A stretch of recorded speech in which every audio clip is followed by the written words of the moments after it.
Very good morning to all of you. पीछे के class में हमने role of the state in economic development हमने पढ़ाया था। उसी का यह दूसरा शेष भाग है जो कि आज मैं उसको प्रयास कर रहा हूँ कि उसको मैं पूरा कर दूँ। उसमें हमने यह सेकेंड लेक्चर हुआ BA पार्ट 3 पेपर 5 का शेष भाग में 3 पॉइंट को हमने पहले के क्लास में हमने चर्चा हम कर चुके हैं। राज्य की आर्थिक विकास में भूमिका, चौथा जो है वह है कृषि विकास। कृषि विकास का सब पॉइंट है उत्पादकता में वृद्धि, दूसरा भूमि सुधार, पांचवा पॉइंट जो है प्राकृतिक संसाधनों का विकास, छठा पॉइंट है औद्योगिक विकास, सातवां मौद्रिक नीति, आठवां राजकोषीय नीति, नौवां विदेशी व्यापार में वृद्धि एवं अन्य कार्य। छात्रों, तो सबसे पहले हम लोग शुरू करेंगे कृषि विकास। राज्य के आर्थिक विकास में कृषि की महत्वपूर्ण भूमिका होती है। कैसे होती है? सारे लोग जानते हैं, आप भी जानते हैं, हम भी जानते हैं कि कृषि का करीब पूरे जनसंख्या का 70% भाग कृषि पर आधारित होते हैं और लगभग कुछ कम बेशी नहीं हो सकता है 50%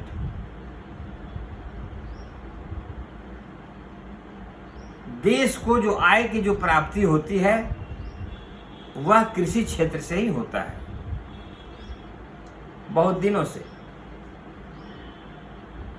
तो यह कहने में कोई अतिशयोक्ति नहीं होगी, यह है कि राज्य के विकास में कृषि की बहुत ही महत्वपूर्ण भूमिका होती है।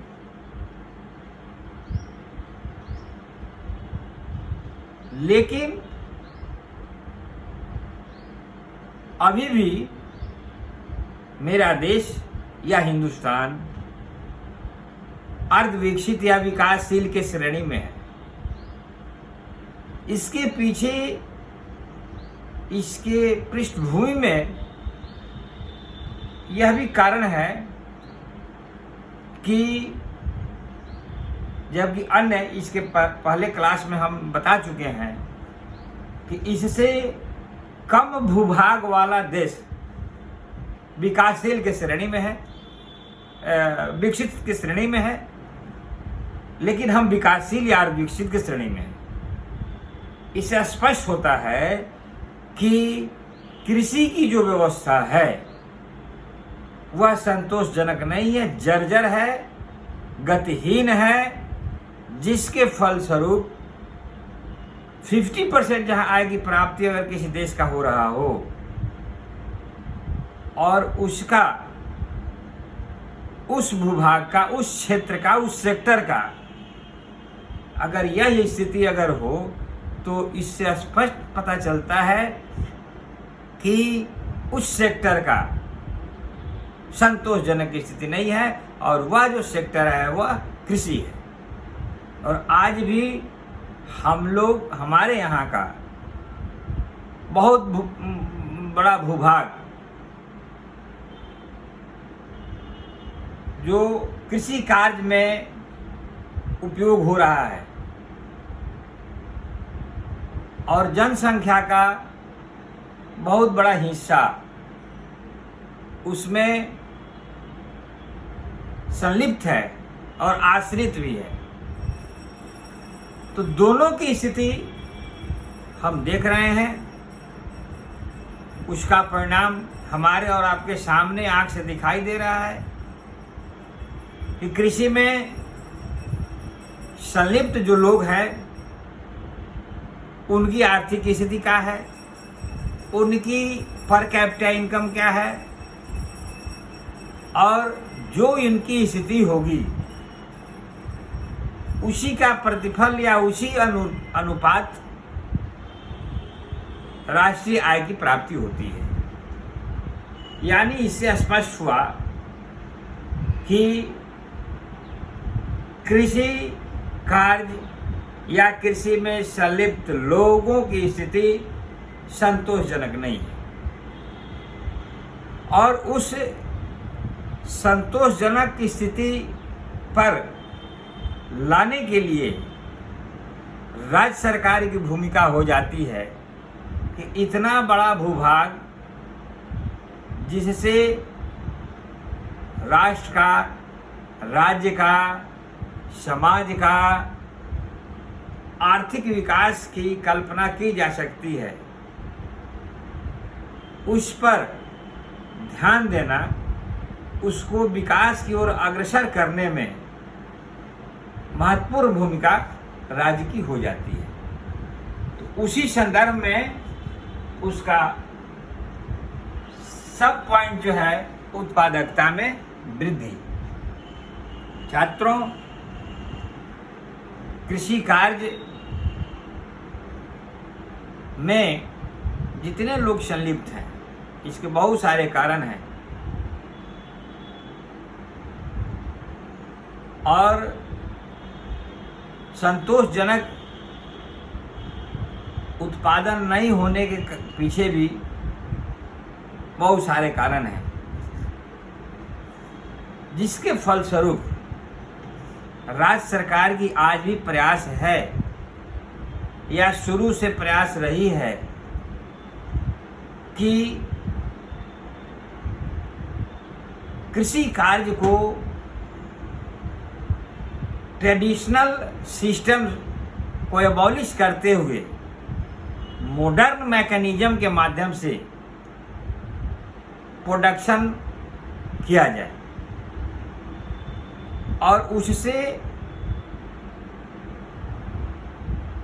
उसके लिए एक फार्मूला सरकार ने दी, या जब भी पंचवर्षीय योजना चाहे राज्य सरकार हो, केंद्र सरकार हो, अगर बनाती है तो उसमें यह प्रावधान लाया जाता है कि इंटेंसिव एग्रीकल्चर पॉलिसी को अडॉप्ट किया जाए, यानी गहन कृषि प्रणाली। और इसको आसानी से समझने के लिए यह कहा जा सकता है कि कम से कम भूमि में अधिक से अधिक उत्पादन करने की व्यवस्था को ही गहन कृषि योजना कहा जाता है। इसी पर चाहे राज्य सरकार हो, केंद्र सरकार हो, जब योजनाएं बनाई जाती है या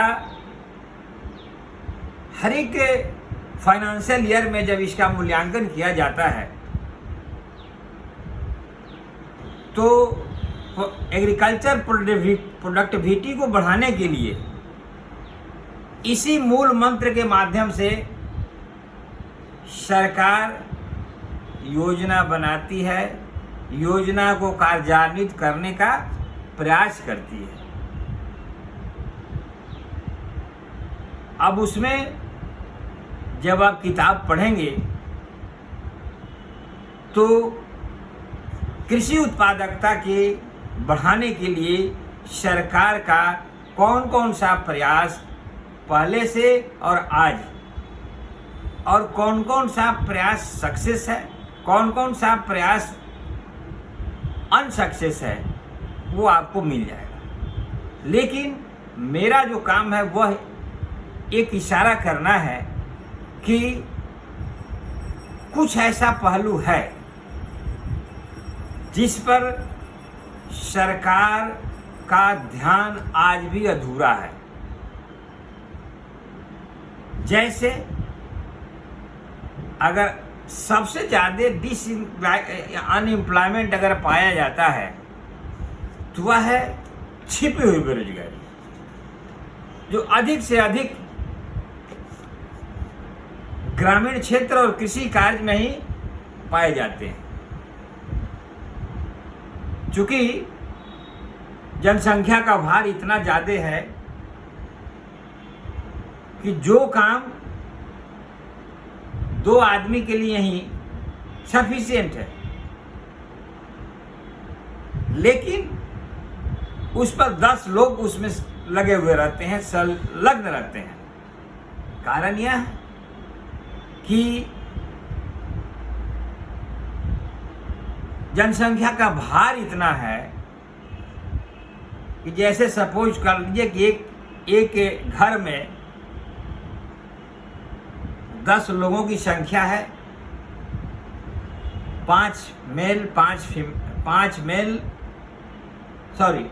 3 फीमेल या मेल फीमेल का अंतर करते हुए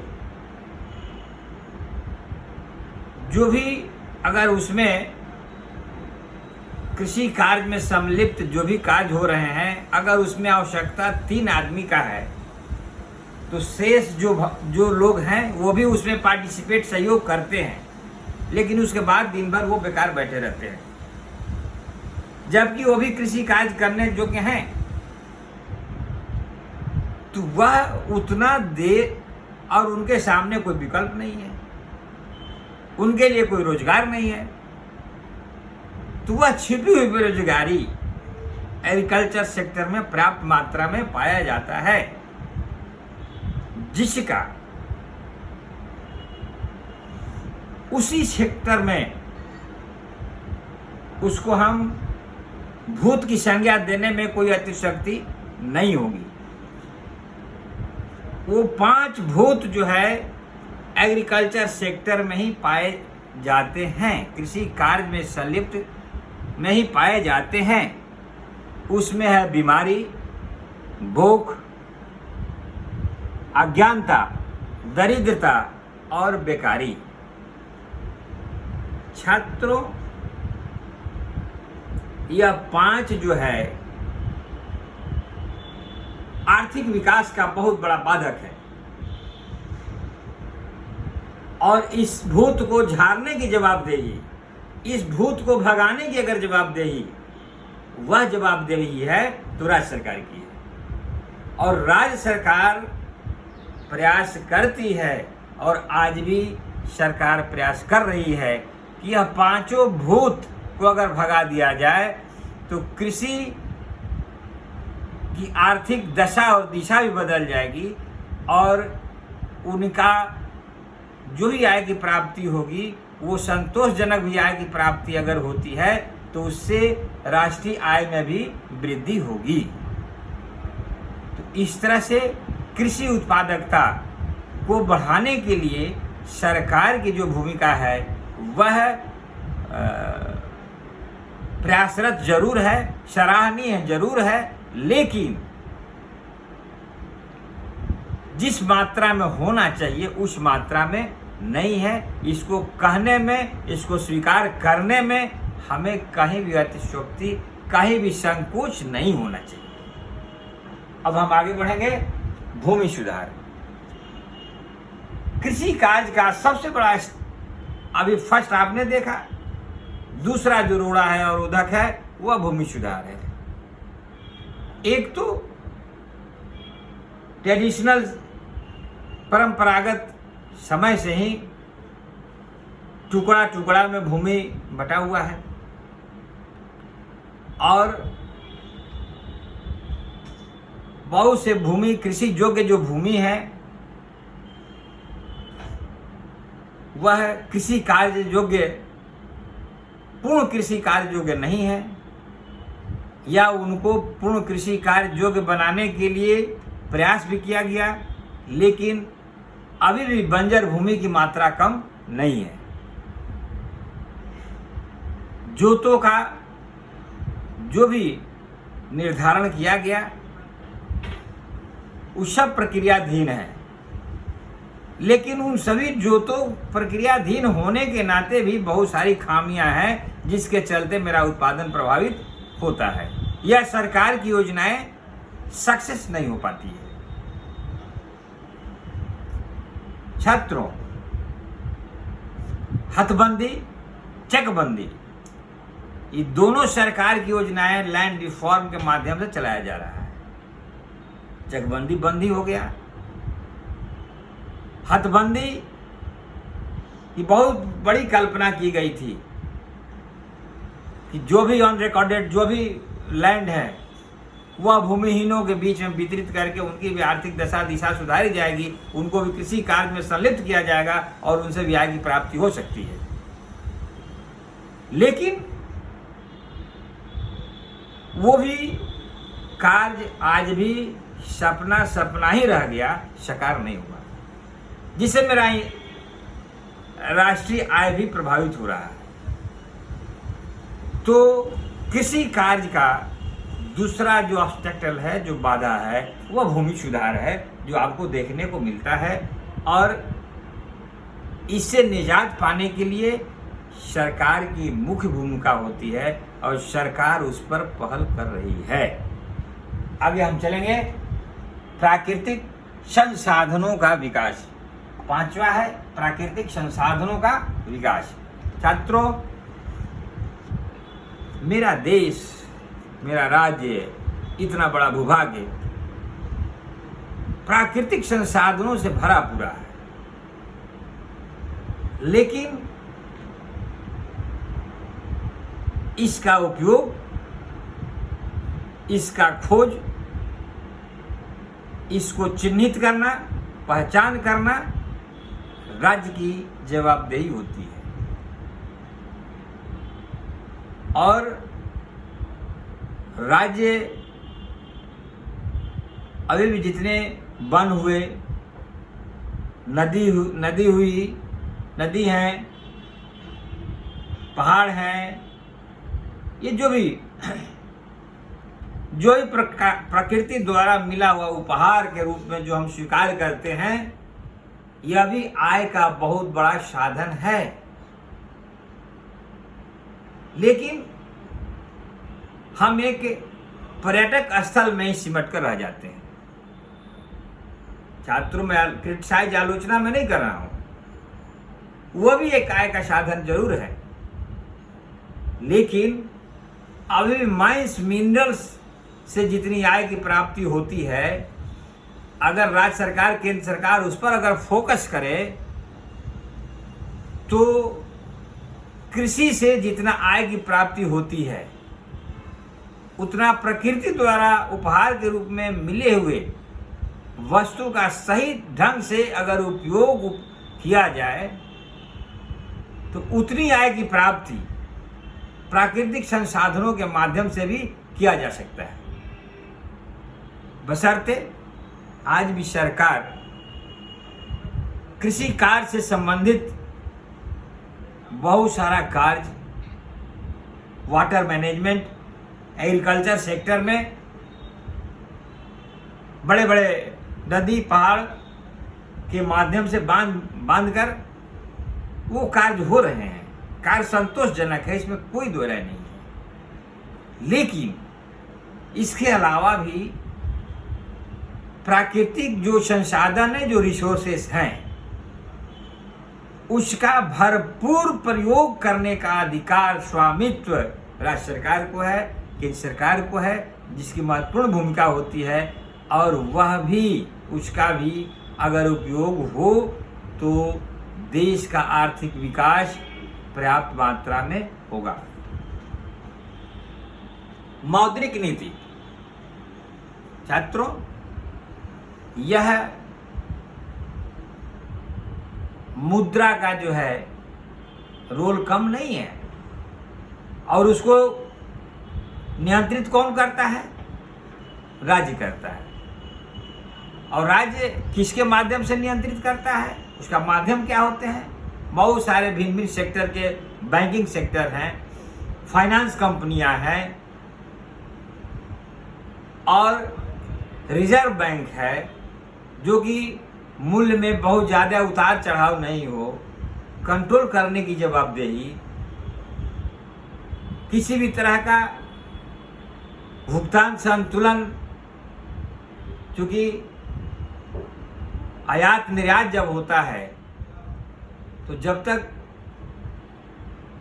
व्यापार संतुलित नहीं रहता है तब तक मुनाफा कम होता है, और मुनाफा कम होगा तो मेरा राष्ट्रीय आय प्रभावित होगा। तो इस तरह से जो मौद्रिक नीति है उसको भी नियंत्रित करने में राज्य सरकार की महत्वपूर्ण भूमिका होती है, और राज्य सरकार करती भी है। और अगर उसको नियंत्रण नहीं किया जाए तो आर्थिक संकट उत्पन्न हो जाती है, आर्थिक विपन्नता की स्थिति उत्पन्न हो जाती है। तो ऐसी स्थिति में आर्थिक विकास में मौद्रिक नीति की भी महत्वपूर्ण भूमिका होती है। अब है राजकोषीय नीति। छात्रों, फिजिकल पॉलिसी, जो भी आय की प्राप्ति राज्य को जिन जिन माध्यमों से होता है,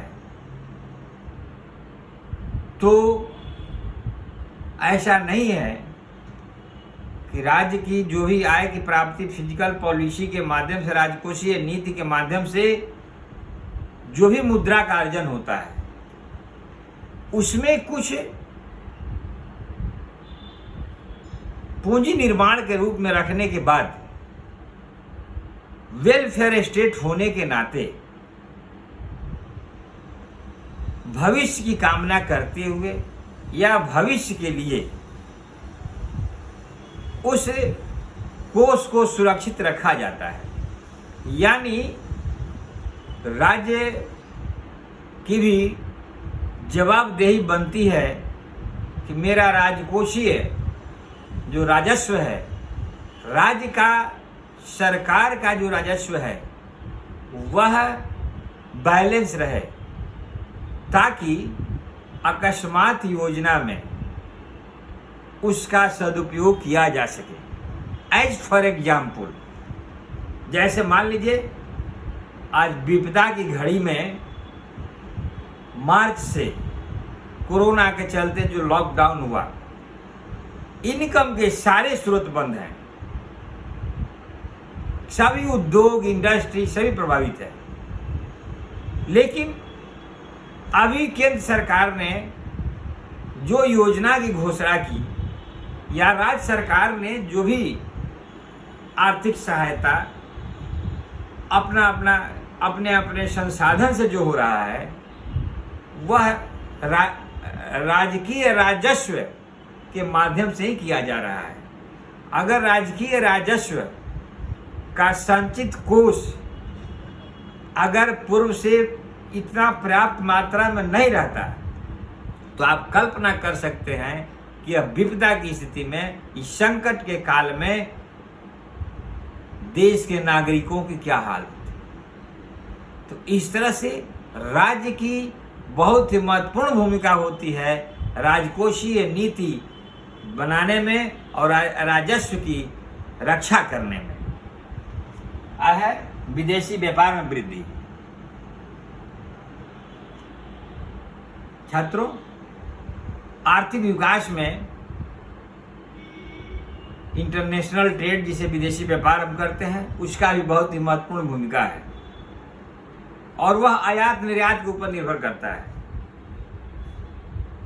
और उसमें भुगतान संतुलन के माध्यम से उसको बैलेंस किया जाता है, संतुलित किया जाता है। तो भुगतान का मतलब यह हुआ कि वैसी वस्तुओं को हम निर्यात करेंगे जो हमारे यहाँ के से सस्ती हो, और आयात उससे करेंगे जिससे हमें आय की प्राप्ति हो। लेकिन कभी कभी यह देखा जाता है कि जो मूलभूत आवश्यक आवश्यकताएं हैं, अगर नो प्रॉफिट नो लॉस या लॉस भी होता है तो उसका भी निर्यात किया जाता है। लेकिन वैसे नॉर्मल कोर्स में अगर विदेशी व्यापार की नीति अपनाई जाती है तो इस पर ध्यान दिया जाता है कि अधिक से अधिक आय की प्राप्ति हो, ताकि मेरा राज्य का राजस्व, राजकोषीय नीति मेरा सक्सेस हो, सफल हो, फिजिकल पॉलिसी मेरा सक्सेस हो। ठीक है। आगे है अन्य कार्य। छात्रों, इसके अलावा राष्ट्र के विकास में राज्य की बहुत सारी महत्वपूर्ण भूमिका है। आप जितना सोचे, जितना समझे, जितना कहें, लिखें। जैसे मान लीजिए आज भी कोरोना में, संकट काल में, यह सभी को घर में बंद रहने की जो प्रवृत्ति या जो भी सरकार द्वारा दिशा निर्देश प्राप्त हुआ, भारत के सभी नागरिक इसका पालन कर रहे हैं। इसके पीछे रहस्य क्या है, राज क्या है? ताकि मेरा जो मानव समाज जो है, यह देश का पूंजी है, इसको सुरक्षित रखें, स्वस्थ रखें, जिंदा रखें। एक संदेश भी जाता है, सरकारी दल बल के माध्यम से प्रयास भी किया जाता है, इस पर दबाव भी डाला जाता है, पुलिस के माध्यम से, प्रशासन के माध्यम से, और बल का भी प्रयोग किया जाता है। यानी सरकार का यह प्रयास होता है कि किसी भी तरह से हम सुरक्षित रहे, देश सुरक्षित रहे, और राष्ट्र का विकास की कामना भी हम लोग करते रहे। तो इसी तरह से अन्य कार्य में अब राज्य की जो भी भूमिका पॉजिटिव होता है, सकारात्मक पहल होती है, सुरक्षा करना, किसी तरह का असामाजिक असमानता है दूर करना, रोड, पानी, बिजली वगैरह की व्यवस्था करना, जो भी इसमें हम कल्पना करें, जो भी लिखें, जो भी पढ़े, जो भी समझे, उसमें सरकार की भूमिका आ जाएगी। और वह सरकार की भूमिका से जो प्रतिफल मिलता है, वह हमारे आर्थिक विकास में सहायक होता है। छात्रों, आज मेरा यह हमको लगता है कि आप समझ गए होंगे कि राज्य की आर्थिक विकास में मुख्य भूमिका क्या होती है। मुख्यतः हमने 9 बिंदु के माध्यम से आप लोगों को हमने स्पष्ट किया, प्राय समझ गए होंगे। कोई डाउट, अगर कोई समस्या हो तो आप हमारे मेल से, व्हाट्सएप नंबर से आप हमसे पूछ सकते हैं। धन्यवाद।